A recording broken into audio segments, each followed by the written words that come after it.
Jornal da Gazeta. Oferecimento Bradesco Prime. Viver é Prime. Olá, boa noite. Boa noite. Novos vídeos de delatores da Odebrecht trazem mais revelações sobre a corrupção no meio político. Um dos delatores afirmou que o ex-prefeito de São Paulo, Gilberto Kassab, foi um dos que mais recebeu repasses ilegais, mais de 21 milhões de reais. Ele nega. Em mais um trecho de depoimento, Marcelo Odebrecht cita Dilma Rousseff e Graça Foster. Segundo Marcelo, elas queriam informações sobre propinas pagas ao PMDB. Delator cita a tentativa da Odebrecht de influenciar até os debates da campanha presidencial de 2014. Ex-executivo contou que o pastor Everaldo, do PSC, recebeu 6 milhões de reais para ser escada do tucano Aécio Neves. Eles negam as acusações. Estados Unidos divulgam vídeo de lançamento de artefato não nuclear no Afeganistão. O ataque com a mãe de todas as bombas teria matado 36 membros do Estado Islâmico. E uma exposição no Museu da Imagem e do Som retrata a fuga dos sírios da guerra. O fotógrafo acompanhou o drama de uma família de refugiados até a Europa. O Jornal da Gazeta está no ar.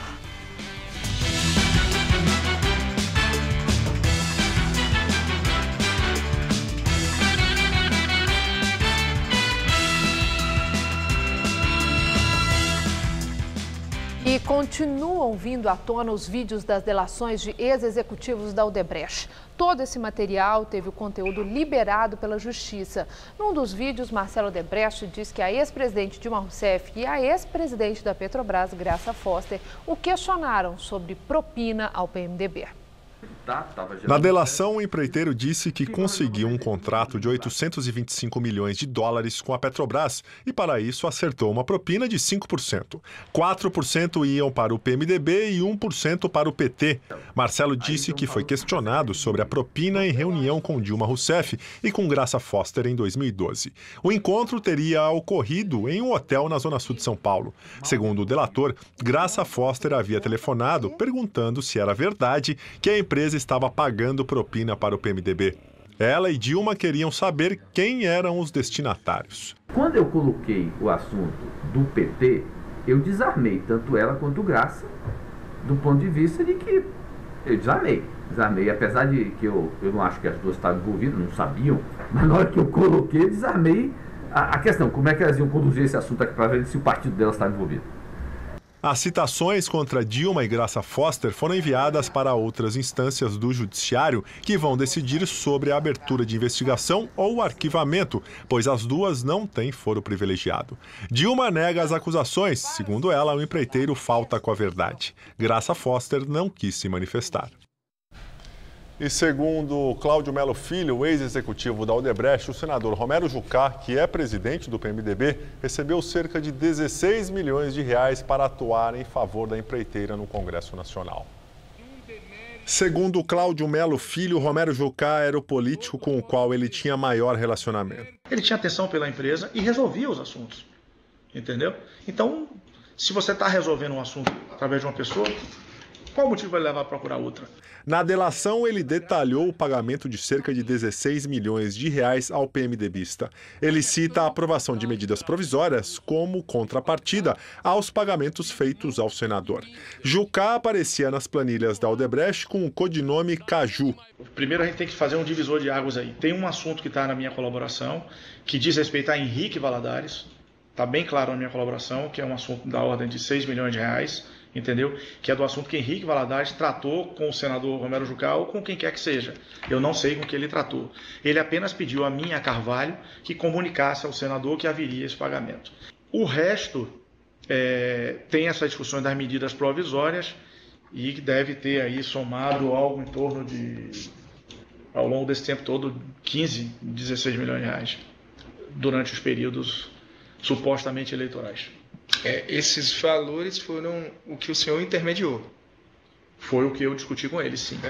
Se a empresa tem outras coisas, eu não saberia. Fora esse do Henrique Valadares, eu não sei, não saberia dizer. Romero Jucá nega as denúncias. Ele afirma que sempre atuou dentro da lei e que está à disposição da Justiça para prestar qualquer informação. Delações de executivos da Odebrecht apontam também que Renan Calheiros, ex-presidente do Senado e líder do PMDB na casa, pediu dinheiro à empreiteira. Em depoimento aos procuradores da Lava Jato, Cláudio Melo Filho, ex-executivo da Odebrecht, relata como o senador Renan Calheiros usou seu poder de então presidente do Senado para pedir dinheiro para a campanha do filho ao governo de Alagoas. Segundo o delator, o pedido aconteceu em uma reunião em 2014 para discutir uma medida provisória que tratava de renovação de todos os contratos de concessões do setor elétrico. Renan Calheiros comandou o Senado entre fevereiro de 2013 e 2017. O senhor, no seu relato, informou que em determinado momento da reunião, o senador Renan fez um pedido, uma solicitação para o senhor de contribuição. Eu gostaria de direcionada às pessoas que estavam lá. Okay. Que o filho dele seria candidato ao governo do estado de Alagoas e que ele contaria com a boa vontade da empresa para fazer uma ajuda relativa a isso. O Ministério Público então questiona se o pedido foi atendido. O Carlos Fadigas fez uma contribuição pela Braskem no valor de R$320 mil, sendo R$200 mil na conta do próprio candidato e outras duas que somam 120 na direção estadual do partido. Também oficial. Também oficial. O pedido foi atendido por isso, que a gente estava ali, eu acho que é um pouco isso, doutor, a gente estava ali na discussão de fazer um pedido a ele. Na hora que vem um pedido de volta para cá, por certo, acredito eu, que é de bom tom para o entendimento daquilo que você está pedindo, você tentar também equacionar o outro lado. Com base nas delações da Odebrecht, Renan será investigado em 4 inquéritos. Num deles também será investigado o governador de Alagoas, Renan Filho. Em um vídeo publicado no Facebook, Renan Calheiros se defendeu das acusações. Eu confio na justiça. A chance de ter me favorecido é zero. Zero. As minhas contas são auditadas desde 2003. Não há um centavo ilegal. O meu patrimônio é compatível e eu não tenho conta no exterior. Essas denúncias serão arquivadas por falta de prova. Ex-executivo da Odebrecht, Benedito Júnior, afirma em delação que Aloysio Mercadante, do PT, recebeu propina via Caixa 2 na campanha de 2010. Mercadante foi ministro do governo Dilma e candidato ao governo de São Paulo. De acordo com o delator, a quantia de R$750 mil foi paga a Edinho Silva, também do PT, que hoje é prefeito de Araraquara, mas que na época era tesoureiro da campanha de Mercadante.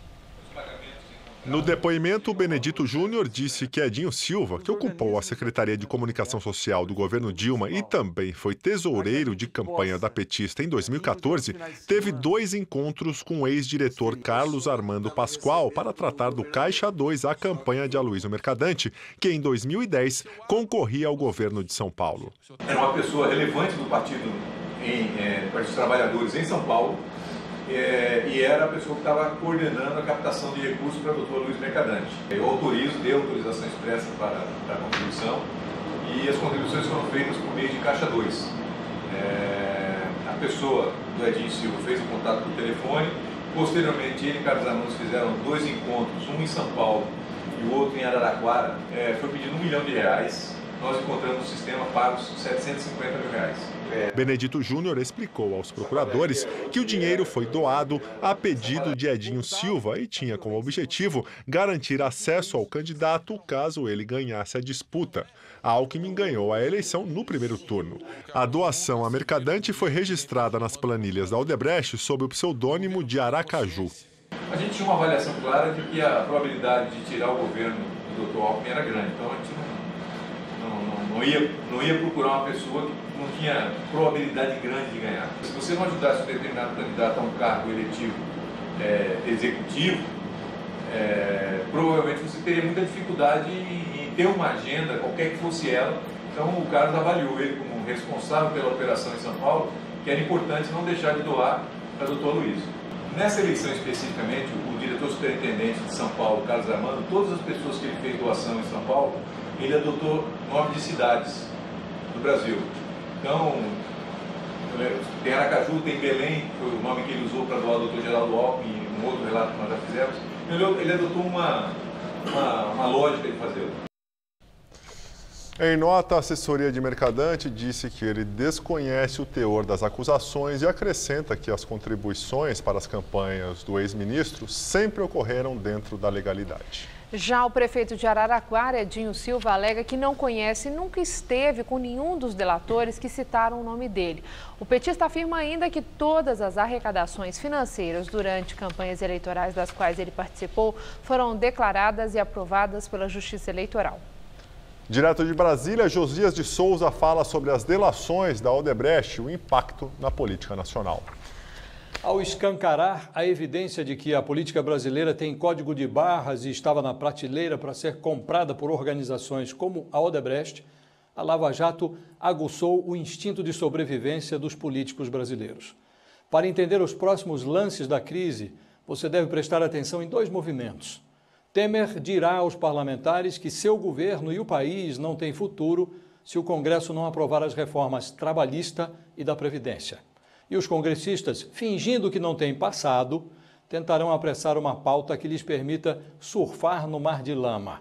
Anistia do Caixa 2, Fundo Público de Financiamento Eleitoral e o voto com lista fechada para esconder os candidatos sujos do eleitor.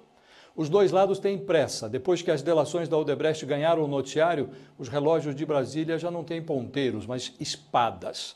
Há mais mortos do que vivos no comando das articulações. E essa atmosfera fúnebre começa a produzir maquinações sombrias.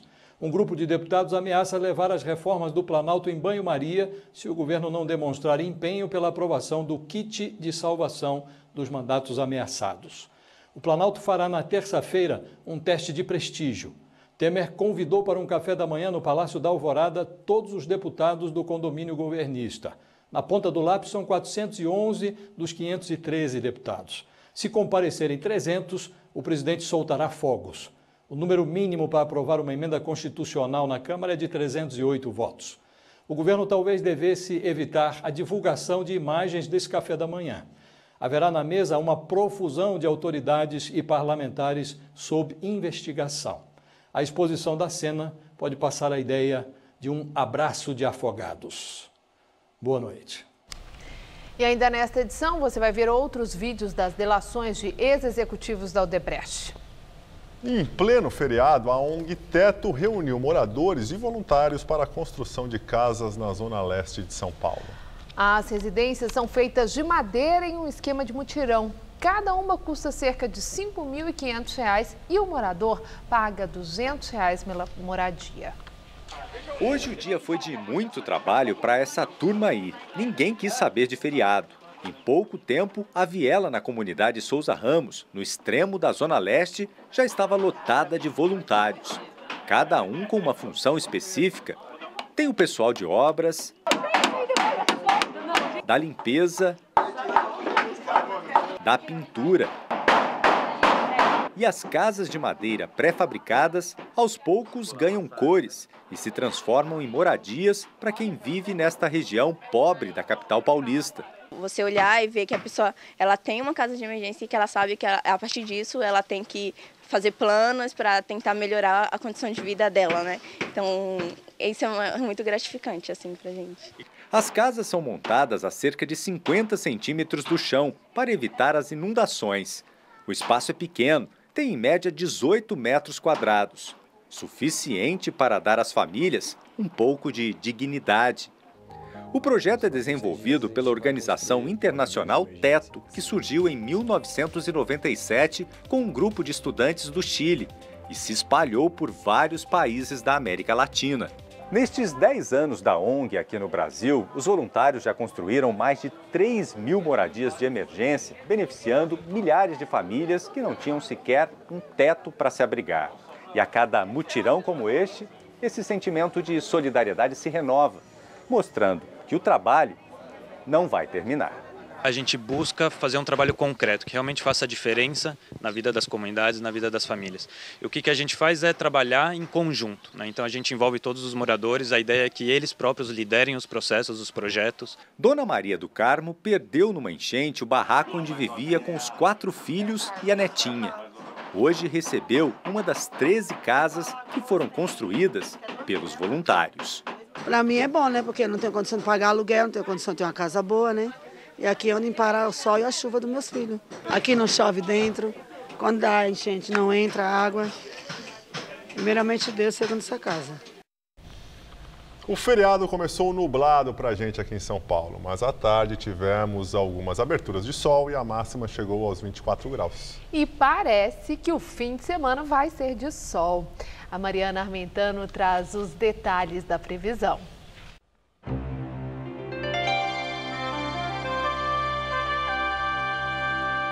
A maior parte do país vai ter um dia de tempo abafado com chuvas pontuais. Como a gente vê no mapa, tem pancadas mais fortes previstas entre o litoral norte do Rio ao sul da Bahia, entre o litoral norte baiano e o Rio Grande do Norte e entre o norte maranhense até o estado do Amazonas. O tempo fica firme apenas no centro-sul gaúcho e entre o norte do Paraná, leste do Mato Grosso do Sul até o sul do Piauí, pegando boa parte da Bahia, de Minas e aqui o estado de São Paulo. Vamos ver aqui a nossa tabela de temperaturas? Em Porto Alegre, amanhã, teremos mínima de 17 e máxima de 25 graus com chuvas pontuais. No Rio de Janeiro, calorão de 32 graus, sem chuvas previstas. Em Aracaju, já pode chover a qualquer hora, com máxima em torno dos 29 graus. E em Belo Horizonte, teremos máxima também de 29 graus, mas nenhuma gota de chuva. Para São Paulo, a previsão é de mais aberturas de sol em todas as regiões. E com esse ar mais quente e seco em atuação, as temperaturas disparam em todas as cidades paulistas. Chega a fazer até 32 graus em Presidente Bernardes, 34 em Votuporanga e no litoral, máxima em torno dos 29 graus em Caraguatatuba e dos 28 graus em Santos. Vamos ver como ficam os próximos dias aqui na capital? Olha só, nessa madrugada teremos mínima de 17 e máxima nesse sábado à tarde de 27 graus por aqui. No domingo esquenta mais, máxima de 28 graus, mas o tempo vira no finalzinho do dia e aí para começar a semana teremos uma segunda-feira de tempo fechado com temperatura só entre 17 e 23 graus. Hoje é Sexta-feira Santa, dia em que os cristãos celebram a chamada Paixão de Cristo, quando Jesus Cristo foi crucificado e morto. Celebrações acontecem pelo mundo todo. Na Catedral de Notre-Dame, em Paris, centenas de fiéis fizeram fila para beijar uma coroa de espinhos que simboliza que teria sido colocada em Jesus Cristo antes dele ser crucificado. A relíquia é mostrada ao público todos os anos na Sexta-feira Santa. Em El Salvador, uma multidão se reuniu para participar da tradicional procissão da cidade indígena de Izalco. Os fiéis caminham 16 horas carregando esculturas de Jesus Cristo crucificado. Nas Filipinas, em cidades próximas a Manila, atos religiosos extremos já se tornaram atrações turísticas na Sexta-feira Santa. Católicos vestem roupas típicas e saem em procissão, chicoteando as costas e se pendurando em cruzes para representar a dor de Cristo. Os costumes não são incentivados pelas lideranças da igreja no país. Já em Jerusalém, cidade onde Jesus foi crucificado, segundo a fé cristã, peregrinos do mundo todo refazem o caminho percorrido por ele, na chamada Via Dolorosa. A procissão termina na Igreja do Santo Sepulcro, construída em cima do local onde seria o túmulo de Cristo. Por causa do acirramento dos conflitos na região, um forte esquema de segurança foi montado na Cidade Velha. E aqui em São Paulo, uma exposição no Museu da Imagem e do Som mostra a triste rotina dos sírios que fogem da guerra no país. São 33 imagens do premiado fotógrafo brasileiro Maurício Lima, que acompanhou de perto o drama de uma família de refugiados até a Europa. Farida, o bebê da fotografia, nasceu na Suécia em 2015, depois de uma jornada de 50 dias da sua família da Síria até a Europa. Parte desse percurso foi acompanhada pelo fotógrafo brasileiro Maurício Lima. O resultado do trabalho dele na cobertura do drama dos refugiados está em cartaz nesta exposição no Museu da Imagem e do Som.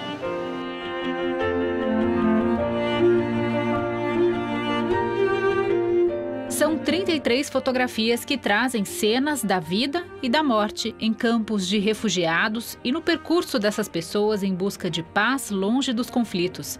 Na Grécia, ele retratou a chegada das pessoas na praia, a pilha de coletes salva-vidas que forma uma montanha.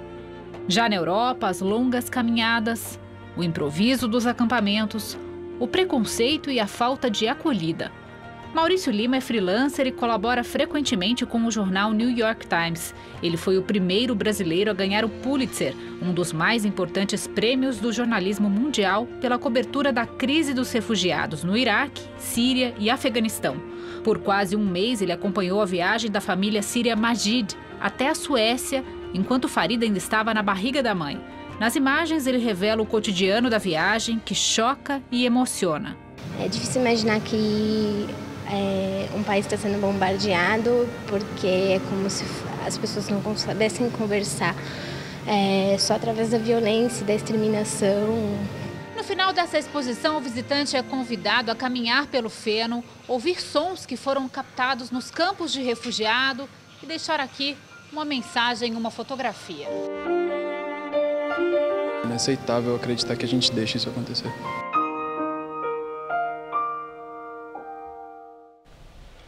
A exposição Farida, um conto sírio, está no Museu da Imagem do Som, o MIS, até o dia 28 de maio. O ingresso custa R$ 6. Estados Unidos divulgam vídeo do lançamento no Afeganistão da maior bomba não nuclear já usada pelo país. A chamada mãe de todas as bombas matou 36 membros do Estado Islâmico e destruiu túneis, cavernas e munições. Mas o grupo terrorista nega ter sofrido qualquer baixa. O artefato foi lançado ontem sobre uma base na província de Nangarhar, perto da fronteira com o Paquistão. Ainda de acordo com autoridades, nenhum civil morreu e o ataque foi necessário porque o acesso ao local era muito difícil. O general norte-americano John Nicholson, comandante da OTAN no Afeganistão, disse que essa foi a arma certa para o alvo certo. Questionado por jornalistas, o presidente Donald Trump disse estar muito orgulhoso de seus militares. Coreia do Norte ameaça e diz que vai devastar impiedosamente os Estados Unidos em caso de ataque ao país. O comunicado do exército norte-coreano foi divulgado depois que os Estados Unidos enviaram um grupo de porta-aviões à região. Um grupo naval também já tinha sido enviado. O governo de Donald Trump tem dito que quer evitar que a Coreia do Norte realize o 6º teste com armas nucleares. O comunicado da Coreia do Norte cita o recente ataque americano à Síria e faz várias ameaças aos Estados Unidos e à aliada Coreia do Sul. Ontem, Trump formulou uma advertência direta ao país e afirmou que o governo de Pyongyang é um problema que será atendido. A China advertiu hoje que o conflito entre os países pode eclodir a qualquer momento. E agora vamos ao comentário de política internacional com João Batista Natali. Ele fala sobre o referendo na Turquia. Na Semana Santa, pode-se ter colocado em banho-maria o mundo cristão. Mas no mundo muçulmano as coisas andam bem mais agitadas. É o caso da Turquia, onde neste domingo o presidente Tayyip Erdogan pode se transformar no ditador Tayyip Erdogan. Ele já está quase lá. Erdogan convocou um referendo para aprovar mudanças na Constituição. Essas mudanças acabam com o cargo de primeiro-ministro, que é o representante do Legislativo. Elas tiram o poder do parlamento e colocam o judiciário sob a tutela do governo. As pesquisas de intenção de voto dão uma vantagem pequenininha de 2 pontos para a proposta de Erdogan. Mas a verdade é que se ele perder, ele vai continuar mandando como já está mandando até agora. Os poderes dele foram aumentados em julho do ano passado, depois de uma tentativa fracassada de golpe de Estado. Em resposta, Erdogan promoveu o maior expurgo da história da Turquia. Prendeu ou aposentou à força 130 mil servidores, entre eles 8 mil oficiais do Exército, 5 mil professores universitários e 4 mil juízes. Proibiu 170 jornais ou sites da internet e também fechou 15 universidades. Na campanha para o referendo, os adversários de Erdogan tiveram só 40 horas de debate na televisão, mas os bajuladores do governo ganharam 480 horas, ou seja, 12 vezes mais. Isso quer dizer que Erdogan precisa dessa pouca vergonha de desequilíbrio para chegar aos 50% dos votos. Mas se ele conseguir, a pergunta que se pode fazer é a seguinte: como é que um povo pode votar contra suas próprias liberdades políticas? Como é que ele pode votar em favor de uma ditadura? A história da Turquia foi muito complicada nos últimos 100 anos, mas dá para dizer resumidamente que Erdogan representou a volta às instituições do espírito muçulmano moderado. Mas o importante é que os mandatos dele, como presidente e como primeiro-ministro, coincidiram com um forte crescimento da economia. É por isso que no domingo os turcos não vão votar só com a cabeça e com o coração. Vão também votar com o estômago e com o bolso. É assim que o mundo gira. Boa noite. E voltamos a falar das delações da Odebrecht. Em outro vídeo, o dono da empreiteira, Emílio Odebrecht, disse que comprou um terreno do marqueteiro Duda Mendonça de modo superfaturado, a fim de pagar Caixa 2 da campanha de Paulo Scaff ao governo de São Paulo em 2014. Scaff é presidente da Fiesp. Segundo Emílio, o negócio fictício foi fechado em meados de 2015, após Marcelo Odebrecht, presidente da empreiteira, ser preso. Eu mandei o pessoal verificar se existia essa dívida, tinha essa dívida, e aí tinha sido encontrada uma solução para poder pagar a ele via um terreno que ele tinha no interior, no sul da Bahia, perto da praia, vamos dizer assim, que era uma forma de buscar, então, valorizar esse terreno, e com isso ele receberia o dinheiro que ele tinha, vamos dizer... Superfaturado o preço do terreno, comprava mais do que o terreno vale, e essa diferença seria o pagamento da dívida. A compra foi feita pela DAG Engenharia, mesma empresa que teria financiado a compra do terreno do Instituto Lula. Segundo o empreiteiro, pouco depois, quando Newton de Souza assumiu a presidência da empresa, Emílio Odebrecht afirma que determinou o fim de pagamento via Caixa 2. Os compromissos que existiam, morrer, desfazer tudo, não existe mais. Eu precisava dar o exemplo na hora que constatou, mesmo assim, eu mandei devolver o terreno. Não, mas o terreno vale mais do que... Não interessa. Devolve o terreno, desmancha, ele é que fica nos devendo. Em nota, Paulo Scaff afirma que todas as doações recebidas por sua campanha estão devidamente registradas na Justiça Eleitoral. Ele afirma que nunca pediu nem autorizou ninguém a pedir qualquer contribuição de campanha que não as regularmente declaradas. Segundo o ex-diretor da Odebrecht Infraestrutura, Benedito Júnior, Duda Mendonça também recebeu em Caixa 2 parte dos 4 milhões de reais destinados ao senador Lindbergh Faria, do PT, para campanhas à Prefeitura de Nova Iguaçu, no Rio de Janeiro, e para o Senado em 2010. Nesta época, Duda já era réu no mensalão, mas não parou de receber via Caixa 2, de acordo com Benedito Júnior. Duda Mendonça não se manifestou sobre as denúncias. Em delação, o ex-presidente da Odebrecht Ambiental, Fernando Reis, disse que a empreiteira tentou influenciar até os debates da campanha presidencial de 2014. Fernando Reis contou na delação que a empresa repassou 6 milhões de reais para o pastor Everaldo, do PSC, que foi candidato à presidência em 2014. Segundo o delator, a empresa decidiu apoiar o candidato porque ele representava o voto dos evangélicos. Então fizemos um primeiro pagamento de 1 milhão de reais, foi feito para ele, e de fato ele começou a se estruturar, a fazer a campanha dele. Já no começo de 2014 começaram a aparecer algumas pesquisas nacionais onde o pastor Everaldo aparecia, ainda com um percentual muito baixo, mas ele aparecia. E ele aí começou, logicamente, a chamar mais incisivamente e diz: olha, está vendo isso, está dando certo, eu preciso mais dinheiro, a gente tem uma segunda contribuição para ele de mais 1 milhão de reais, todas elas sempre entregues em Caixa 2.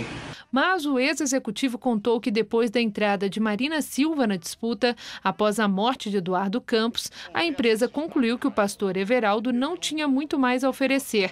Então pediu para que ele atuasse como escada de Aécio Neves, fazendo perguntas simples ao candidato tucano. Como a gente se sentia, de alguma forma, credor por ter contribuído tanto para a campanha dele, eu julguei que usasse o tempo de debate sempre para perguntar ao candidato Aécio, que aí daria mais tempo ao Aécio para fazer perguntas. E analisando a transcrição do debate do primeiro turno ainda, se nota que ele fez perguntas absolutamente simples e inócuas para que o candidato a se pudesse ter tempo na televisão. Pastor Everaldo disse que não recebeu recursos ilícitos e nem deu procuração para ninguém falar em nome dele. O senador Aécio Neves vem negando todas as denúncias. Em depoimento, Marcelo Odebrecht explica como destinou 10 milhões de reais para as campanhas do PMDB, coordenadas pelos atuais ministros Eliseu Padilha, da Casa Civil, e Moreira Franco, da Secretaria-Geral da Presidência. Segundo o ex-executivo da Odebrecht, os repasses foram feitos via Caixa 2 e teve a influência do presidente da República, Michel Temer. Da quantia de 10 milhões, pelo menos 6 milhões foram doados indevidamente para a campanha de Paulo Scaff ao governo de São Paulo em 2014. O Cláudio me disse que o Eliseu estava pedindo a ele, para o grupo do Temer, o grupo político do Temer, uma contribuição de 10 milhões de reais. Nesse meio tempo, o Paulo, que era candidato ao governo de São Paulo, Paulo Scaff, e pediu um valor que era um valor meio irrealista para uma candidatura de Paulo lá em São Paulo, que era 6 milhões de reais. Mas você tem que conseguir que o Temer aceite dos 10 que ele está dando para ele, tirar 6. Então, vai se jantar, tem aquele negócio, faz política, apoio. E aí, entre o cafezinho e a sobremesa, o Temer sai, se levanta da mesa. Estava eu, o Temer, o Padilha e o Cláudio, sai. E aí eu, Cláudio e Padilha, então tá acertado, ok, os 10. Agora, tô acertado que os 6 vão para Paulo. Vai, e pronto, fechou assim. Então fechou com o Padilha, que a gente estava aceitando os 10 milhões pedido por eles.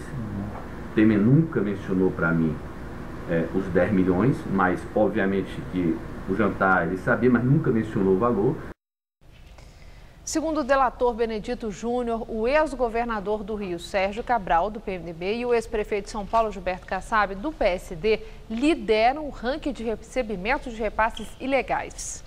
Cabral teria recebido 62 milhões de reais e Kassab pouco mais de 21 milhões. Em 2008, foram pagos a Kassab 3 milhões de reais para a campanha à reeleição à prefeitura. Já em 2013, ele recebeu mais 18 milhões para criar o PSD. Nesse período da eleição, em 2008, ele me convidou para um café da manhã, na casa dele, onde ele me fez um pedido e a Odebrecht poderia ajudá-lo. Me deu a dimensão, 3,4 milhões de reais. Eu anuí e fiz os planejamentos e nós pagamos 3 milhões e 400 mil reais ao longo de janeiro a junho de 2008. Em 2013, no último trimestre, o Dr. Kassab me procurou e a conversa foi muito específica. Júnior, estou constituindo um partido, tenho um projeto de partido, o PSD, e gostaria que para a próxima eleição você me ajudasse. E nós fizemos pagamentos entre novembro de 2013 e setembro de 2014 em Caixa 2, ilícito, feito pelo setor de operação estruturada da Odebrecht, no valor de 17,9 milhões de reais. Atual ministro de Ciência e Tecnologia, Kassab, disse em nota que reafirma sua confiança na justiça e ressalta que é necessário ter cautela com as informações prestadas por colaboradores. Em depoimento, o ex-presidente da Odebrecht Ambiental, Fernando Reis, afirma que a pedido de José Dirceu, a Odebrecht fez doações para campanhas de Zeca Dirceu, filho do ex-ministro. Os repasses foram realizados via Caixa 2 nas disputas de 2010 e 2014, quando o Zeca eleito deputado federal. As doações ilegais a Zeca Dirceu totalizaram 500 mil reais. Ele disse, o Zeca está apertado, veja se pode apoiar, não pediu valor, mas não estabeleceu o valor, mas a gente doou com 250 mil em 2010 e 250 mil em 2014. Segundo Fernando Reis, José Dirceu tinha ainda muita influência, mesmo após ter deixado o governo Lula em 2005 e ter sido condenado no processo do mensalão petista em 2012. Apoiar ao Zeca, ao filho dele, era basicamente, a gente considerava que isso era um apoio dado a ele, basicamente, e era não tê-lo como inimigo. E esse receio? Porque ele mesmo fora do governo, a gente achava que ele podia causar dano. Ainda tinha muita influência na máquina. O ex-executivo da Odebrecht ainda relatou que José Dirceu orientou doações via Caixa 2 a campanhas de outros candidatos, principalmente prefeitos, entre 2008 e 2012. Nas questões municipais, ele gostava de funcionar como um orientador, dizendo, olha, eu acho que você devia apoiar esse, pode apoiar aquele, pode apoiar isso, mas mesmo assim não intermediava esse apoio. Ele apresentava, buscava e o apoio era negociado, a contribuição era negociada diretamente com aquele candidato. Né? Nós conseguimos identificar pagamentos em torno de 350 mil, não conseguimos identificar todos eles, mas a gente conseguiu identificar, ainda não conseguimos identificar o destinatário final, mas foram pedidos deles. Em nota, a defesa de José Dirceu afirma que só irá se manifestar depois de conhecer o teor das acusações. O ex-ministro petista está preso em Curitiba e já foi condenado na Lava Jato. O deputado federal Zeca Dirceu disse que não há e nunca houve qualquer tipo de tratativa junto às diretorias da Petrobras ou às empresas investigadas na Lava Jato. Segundo o Zeca, todas as doações recebidas nas campanhas de 2010 e também de 2014 foram legais, declaradas e aprovadas pela Justiça Eleitoral. Em meio a tantas delações, o que muita gente se questiona é sobre qual será o futuro desses delatores da Odebrecht. A decisão está nas mãos do relator da Lava Jato no STF, Edson Fachin. Não existe ninguém no Brasil eleito sem Caixa 2. Não foi só com essa afirmação que Marcelo Odebrecht mostrou o conhecimento de causa.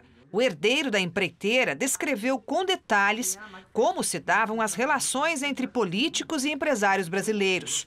98 nomes de 18 partidos são investigados na Lava Jato com base no que foi relatado por ele e outros 77 delatores da Odebrecht. Marcelo é o único que está preso.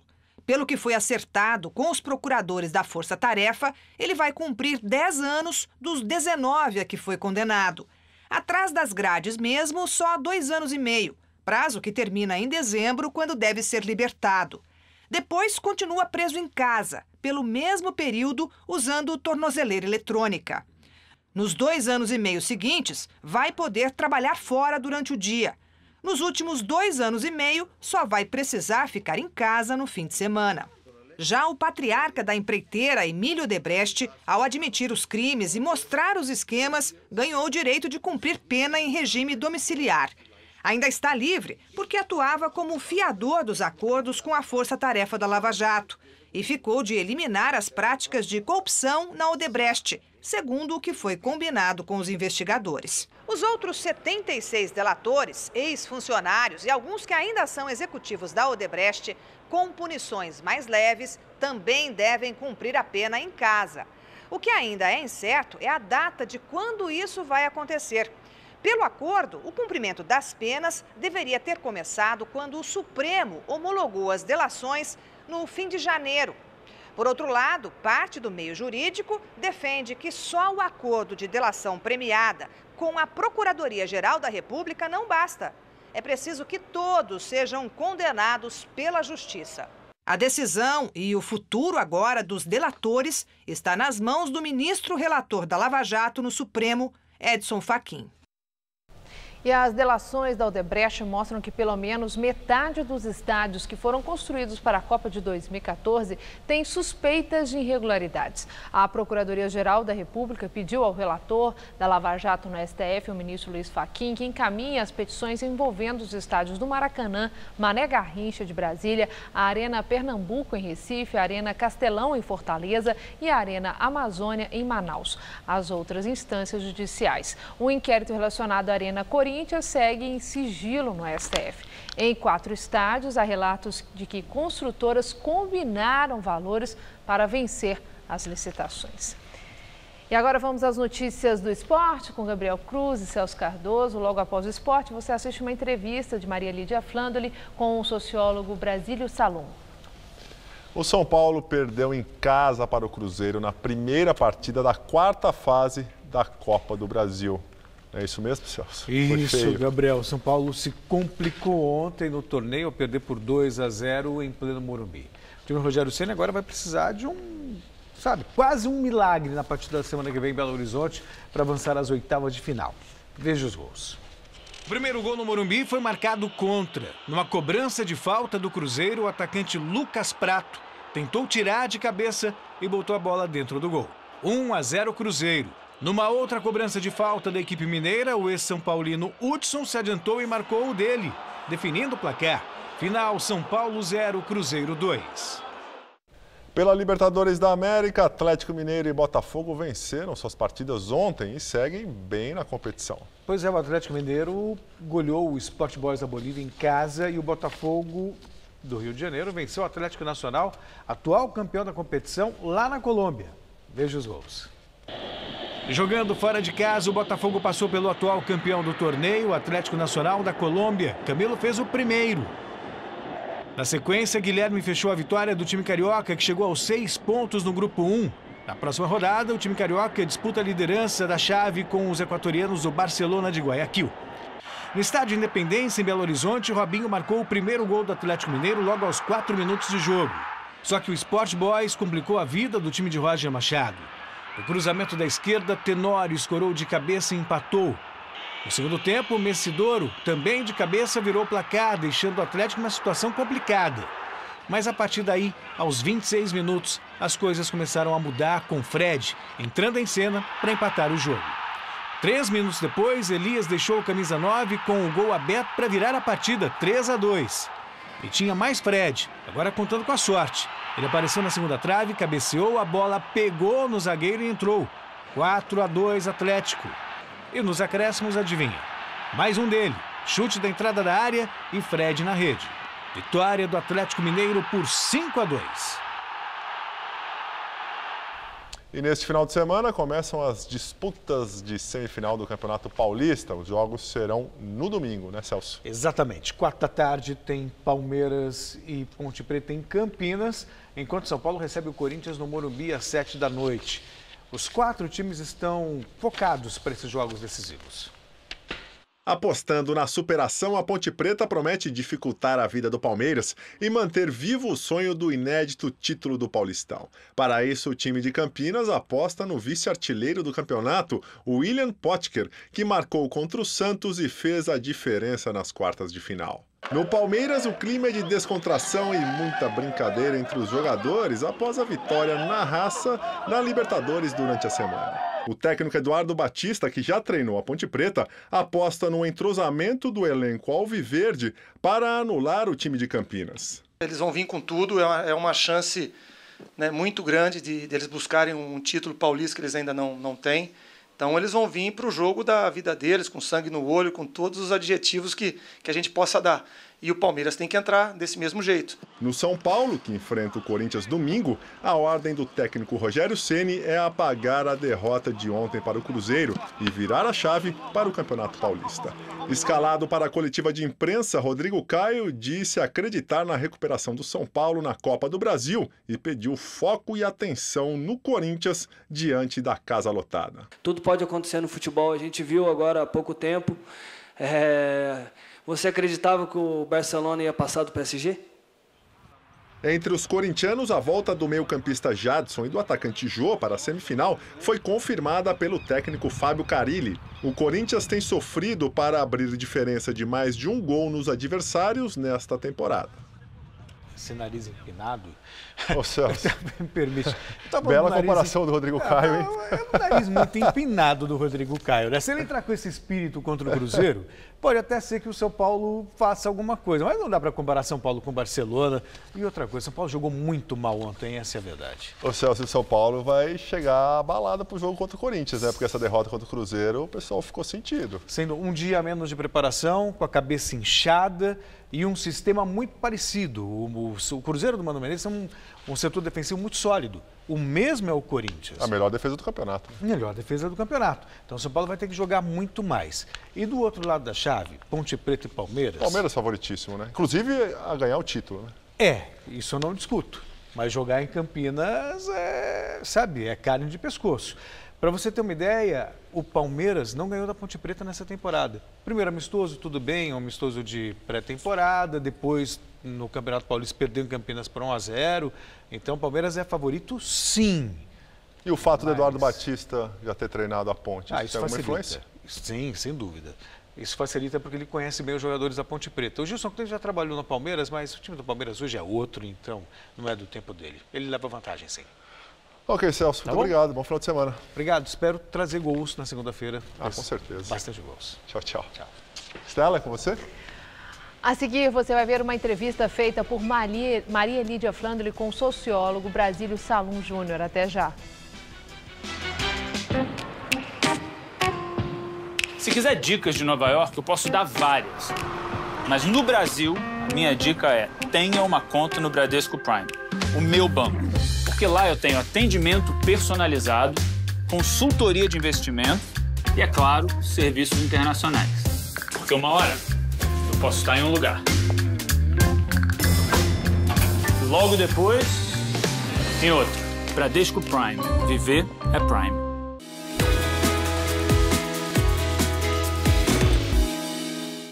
Eu acho que o curso de jornalismo da Casper certamente me ajudou muito na profissão. Principalmente no início da carreira, o jornalista encontra situações completamente diferentes. Um dia ele cobre o governo do estado, no dia seguinte ele cobre polícia, no outro dia ele cobre um movimento social. Esse caráter generalista do conhecimento do jornalista é muito importante. Então a formação dele tem que acompanhar esse trabalho, senão fica uma coisa técnica e fria demais. Eu escolhi a Casper porque era a escola que me daria a formação profissional de maneira mais objetiva, por ser uma faculdade que me dava instrumentos práticos para exercer a profissão. Por isso eu sou Casper. Somos todos Casper. A corrupção toma conta do poder. O governo Temer acelera a destruição de direitos sociais. Ele quer que trabalhemos até morrer e quer acabar com o trabalho em carteira. Mas nós não vamos ficar indiferentes. Nós vamos reagir. Venha com o PSOL. Todo seu à vista. O conteúdo é de qualidade. Você fica mais informado do que nunca, é ou não é? As atrações são para toda a família. Crianças até mesmo como eu e você. O apresentador é requintado. Impecável. E o que já era bom está ainda melhor. Isso mesmo, porque agora, todo domingo, você pode rever comigo uma seleção do que tivemos de mais especial durante a semana. Bonitinha, bonitão, fique comigo e comece a sua noite de domingo na melhor companhia. Ó. Todo seu, o melhor da semana. Todo domingo, 6:30 da tarde.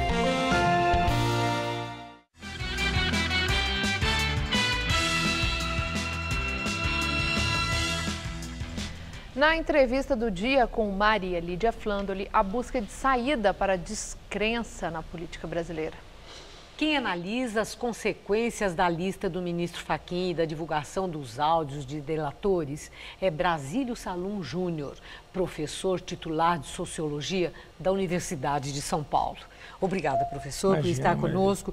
Professor, essa lista do ministro Fachin, os áudios que nós estamos ouvindo de forma recorrente, pergunto, tudo isso que expõe o esquema de corrupção instalado nas principais instituições, na relação do setor público com o setor privado, tudo isso, de alguma forma, ameaça a nossa democracia? Bom, eu tenho a impressão que ameaça a democracia tal como ela está organizada. Porque é claro que está se expondo uma corrupção sistêmica, né, que depende de uma legislação que regula as compras do Estado, de um lado, e de outro lado, a legislação eleitoral e partidária que praticamente produz uma espécie de estímulo ao conluio entre grandes empreiteiras e candidaturas, etc. Nós vamos, inclusive, é bom que se saiba,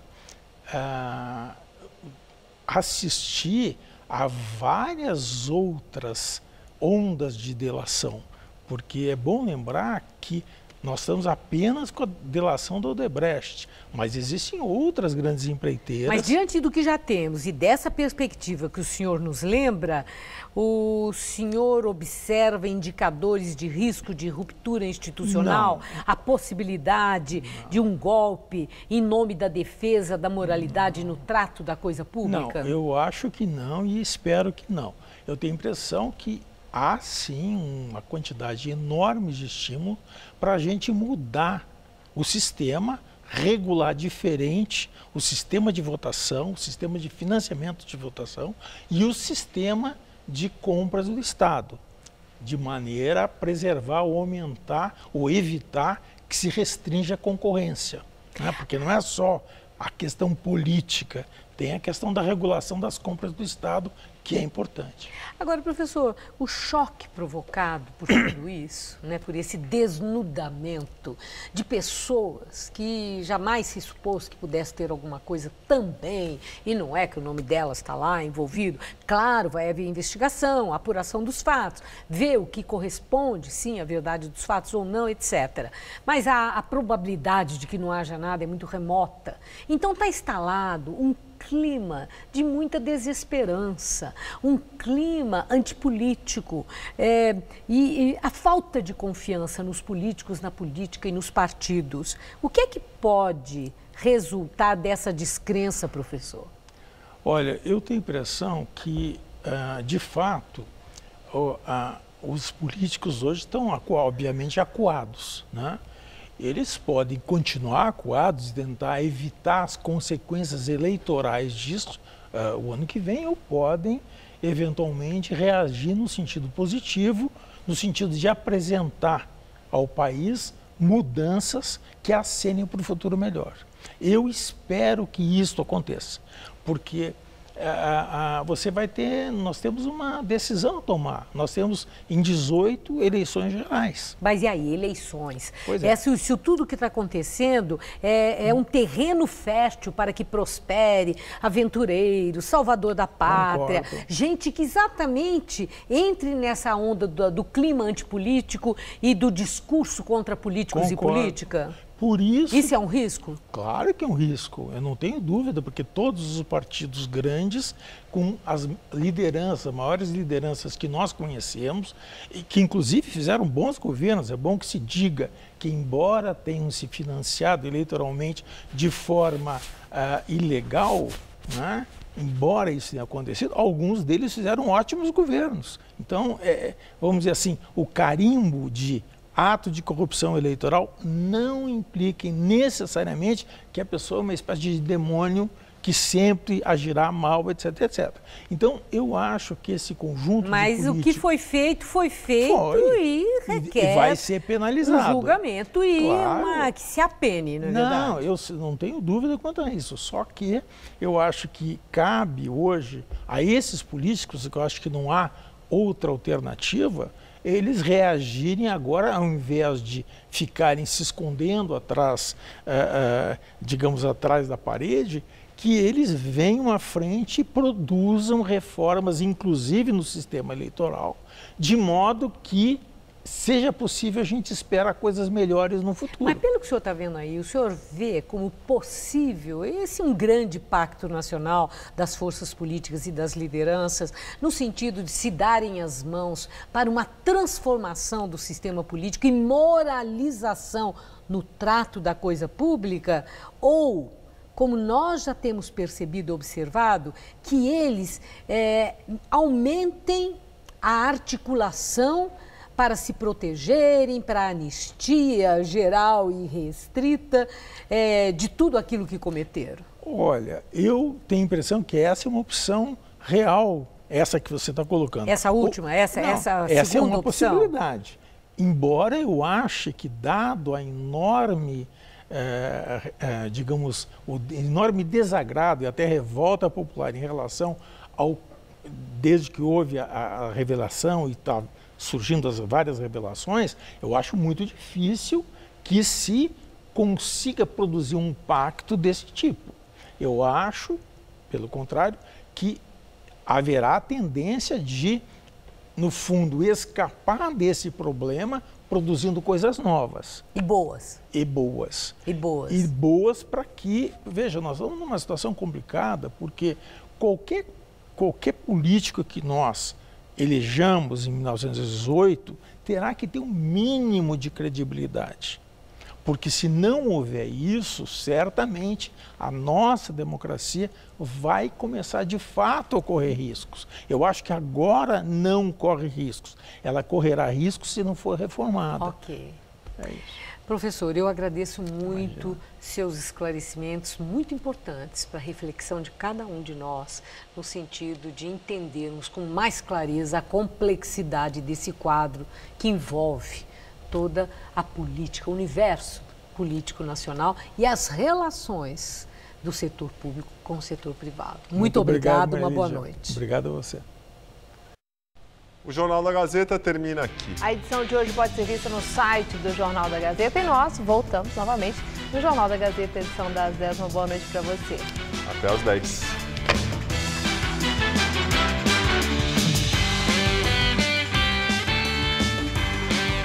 Saiba mais sobre as responsabilidades de adotar um coelho no Todo Seu de hoje, 10h30 da noite.